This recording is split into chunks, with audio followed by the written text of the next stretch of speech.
नमस्कार। आज हम नरेंद्र मोदी के जीवनी और उनके राजनीतिक सफर से जुड़े कुछ दस्तावेजों पर एक नजर डाल रहे हैं। जी कोशिश करेंगे कि इनमें जो जानकारी दी गई है उसे समझें। देखते हैं ये स्रोत क्या कहते हैं। बिल्कुल। तो ये दस्तावेज शुरू करते हैं उनके परिचय से।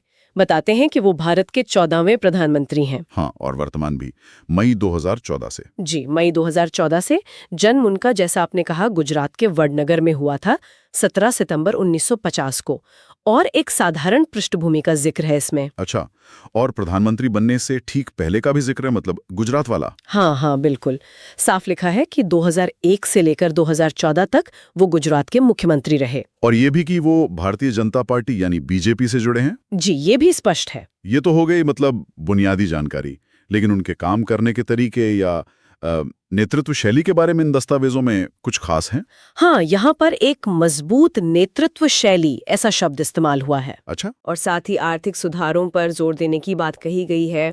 और भारत का जो बुनियादी ढांचा है या शासन है, उसे आधुनिक बनाने की कोशिशें, इनका जिक्र है।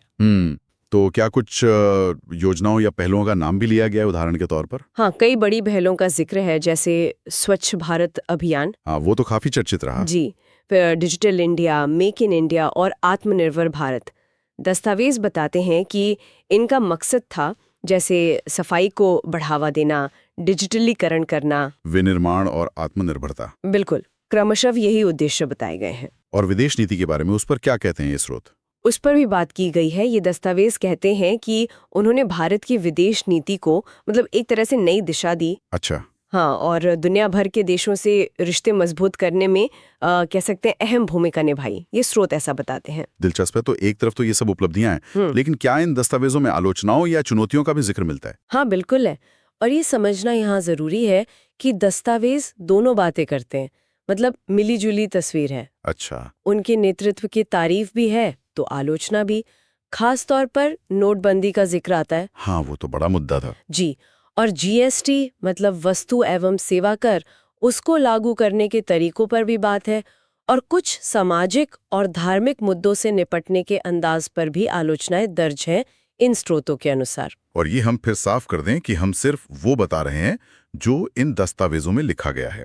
हमारा मकसद किसी का पक्ष लेना या विरोध करना नहीं है। एकदम सही कहा आपने।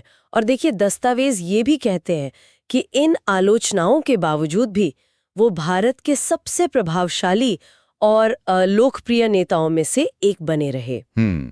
और शायद इसी बात का सबूत है 2019 का चुनाव नतीजा। क्या स्रोत उसे ऐसे ही देखते हैं? हाँ, बिल्कुल। इन दस्तावेजों में 2019 की जो बड़ी जीत थी, उसे उनकी नीतियों और उनके नेतृत्व के लिए जनता के लगातार समर्थन का एक संकेत माना गया है, ऐसा इसमें लिखा है। तो कुल मिलाकर देखें तो इन दस्तावेजों से हमें नरेंद्र मोदी के राजनीतिक जीवन के कई पहलू नजर आते हैं। गुजरात के मुख्यमंत्री से प्रधानमंत्री बनने का सफर, उनकी कुछ बड़ी सरकारी पहलें, विदेश नीति में भूमिका। हाँ, और उनके नेतृत्व को लेकर जो मिलीजुली प्रतिक्रिया रही, तारीफें भी और आलोचनाएं भी, जैसा इन कागजात में बताया गया है। जी। इस पूरी चर्चा के बाद एक सवाल शायद सोचने लायक है, जो इन्हीं दस्तावेजों से निकलता है। क्या? कि ये जो बड़े पैमाने की पहले शुरू की गई, स्वच्छ भारत हो, डिजिटल इंडिया हो, ये इन दस्तावेजों के हिसाब से नेतृत्व की किन प्राथमिकताओं की तरफ इशारा करती हैं? क्या बताती हैं उनके फोकस के बारे में? ये वाकई एक सोचने वाली बात है।